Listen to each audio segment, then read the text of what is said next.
Did you notice that one of fantasy's greatest heroes saves the world almost without using a single drop of magic himself? I mean, just think about Frodo from Lord of the Rings for a moment here.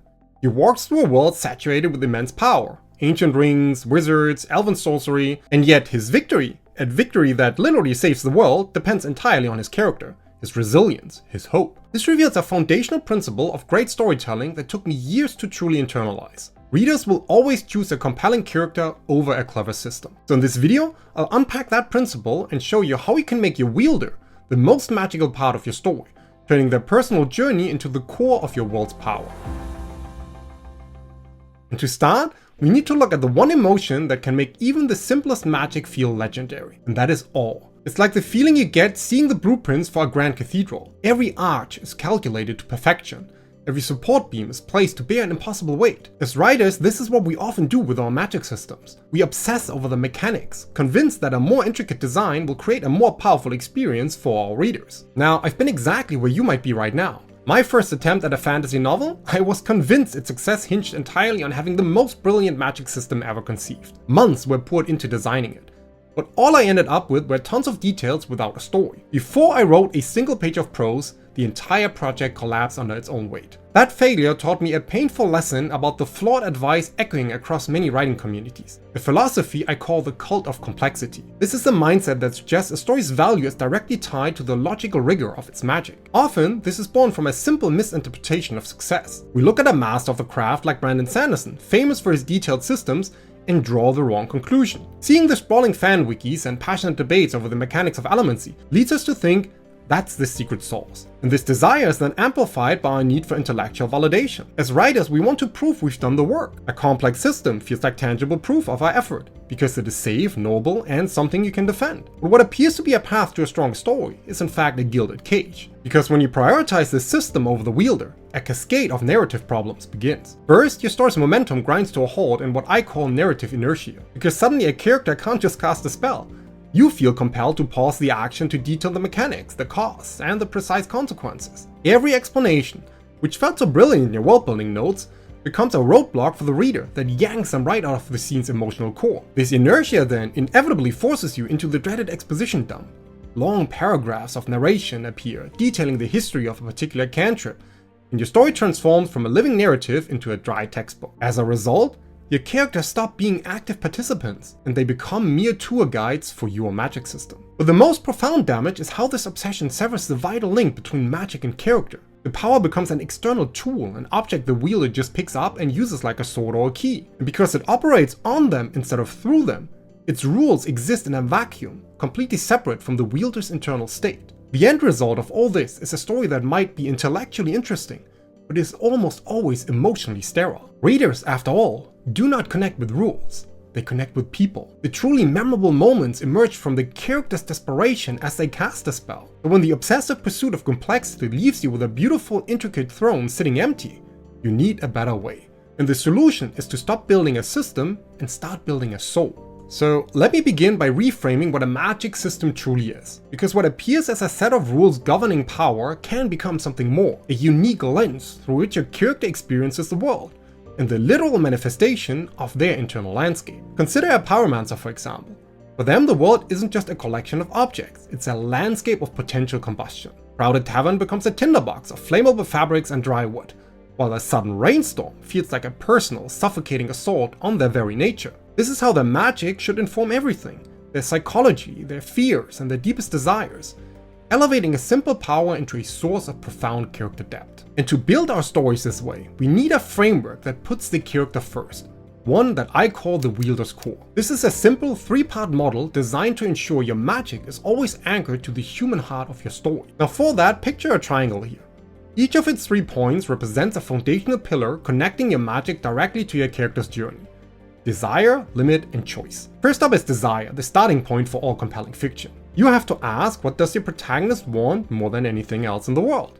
And crucially, why do they believe this magic is the only way to get it? By inextricably linking their deepest desire to the power they wield, the magic gains immediate personal stakes. What was once a cool ability is now the key to their salvation or the instrument of their ambition. Perhaps your character is a social outcast who desperately craves acceptance, using illusion magic as the only way they feel they can fit in. Or maybe they are driven by a fierce need to protect their family in a war-torn land, and their ability to heal is the only thing standing between their loved ones and death. Defining this desire first ensures the magic is never arbitrary, giving it purpose and a soul. The second point then of the triangle is limit. Now, most writers think about this in terms of cost, like mana, exhaustion, or sacrificed memories. And while those are fine and at times important, the wielder's core pushes you to go deeper. A truly powerful magical limit is a direct reflection of the character's internal flaw, meaning the external rule perfectly mirrors their internal struggle. Let me make that tangible for you.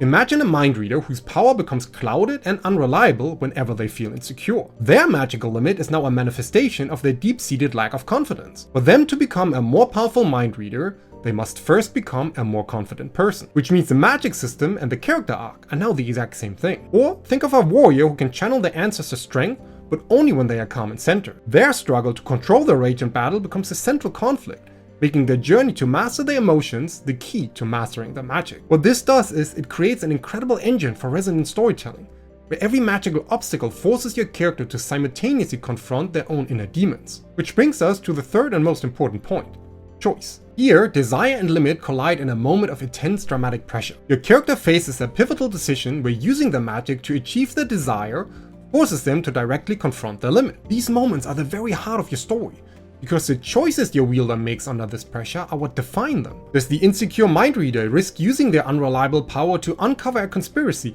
knowing their self-doubt could cause them to misread a crucial thought and fail catastrophically? Or does the rage-filled warrior choose to let an enemy escape to maintain the calm needed to access their ancestral power and save their allies from an even greater threat? These are the moments that forge a character, turning the use of magic into the ultimate expression of their identity. That whole concept, a single powerful choice forming a pillar of your story, is absolutely crucial. It's so important, in fact, that I've built a worksheet around it to help you define the very first one for your own novel. The worksheet is part of my free starter kit, the Emotional Waypoints Blueprint, which is designed to help you use this principle to build a rock-solid foundation for your first act. Now, if you want to grab it, the link is waiting for you in the description below. Now, when you focus on the wielder's core, represented through desire, limit, and choice, you stop building a system and start building a story. Your magic becomes the blood and breath of your character's journey. But while this framework might already sound powerful in theory, its true value becomes undeniable when you see it in action. So let me show you how some of the most legendary characters in fantasy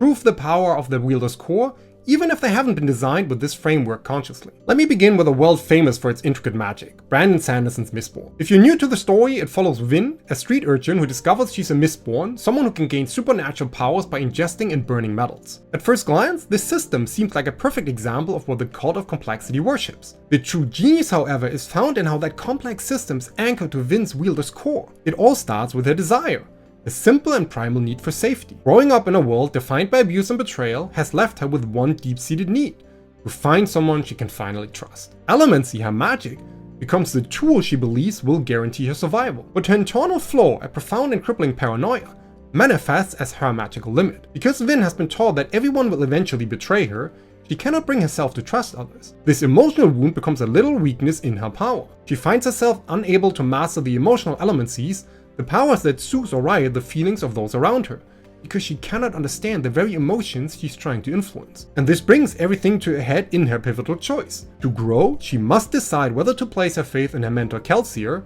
an act that screams against every survival instinct she has ever known. When she finally makes that choice, her power blossoms. By healing her internal flaw, she masters her external magic. Sanderson's story is beloved because Vin's journey is perfectly mirrored by the magic she wields, not because of some chart of metals, even if many readers might not recognize that. But with Mistborn covered, let me bring up a true classic next. Ursula K. Le Guin's A Wizard of Earthsea. In this story, we meet Ged, a young boy with immense magical talent, but also a deep well of arrogance and insecurity. His all-consuming desire is to prove his greatness, to be seen as the most powerful wizard of his age. This ambition fuels his every spell.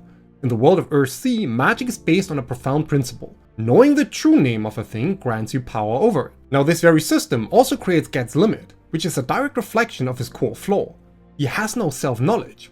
He doesn't truly know himself. So in a moment of blinding pride, he performs a forbidden spell and unleashes a terrifying shadow creature from his own being. The monster that now hunts him across the world is a physical manifestation of his own inner darkness. Because the magic is based on true names, Ged's refusal to face his shadow self becomes a tangible threat. He cannot defeat the creature because he doesn't know its name, and he doesn't know its name because he refuses to admit that the creature is him. His journey then culminates in an epic choice. After years of fleeing, Ged finally turns to face his pursuer. Rather than fighting the shadow, he does something far more powerful. He speaks its name, Ged, and embraces the darkness within, finally making himself whole. By confronting his internal flaw, he masters the deepest law of his world's magic, creating a perfect fusion of character arc and magical rule. Now, while I do think these two examples already prove the fundamental strength of the Wielder's core framework, there is one last example I want to show you as well. Because for another more modern masterpiece, you don't have to look further than Prince Zuko from Avatar: The Last Airbender. As the exiled prince of the Fire Nation, Zuko is a powerful firebender with a singular obsessive desire: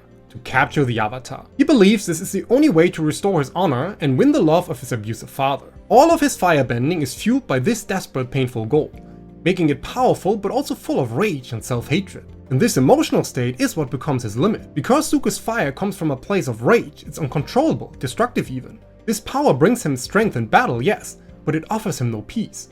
His entire worldview is a magical handicap. Zuko's journey then forces him toward a profound choice between his father's toxic definition of honor and the whispers of his own conscience. When he finally chooses to defy his father and join the Avatar, his old identity shatters. The rage that fueled him is gone, and so is his firebending. His magic vanishes because its emotional fuel source has been removed, and to reclaim it, he must learn the true nature of fire from the original masters, the dragons. They teach him that fire is not just destruction, it's also life, energy, and creation. And this complete philosophical shift, this healing of his internal wound, reignites his power, making it stronger and more focused than ever before. We see this entire redemption arc visualized through the changing color and form of his magic, and what might appear to be a simple magical tool is in fact the very crucible in which the character's soul is forged. So internalizing this principle elevates your writing. It moves you beyond just telling a better story and toward redefining your entire purpose as a writer. By focusing on the Wielder's core, you anchor your world's power to the human heart of your story.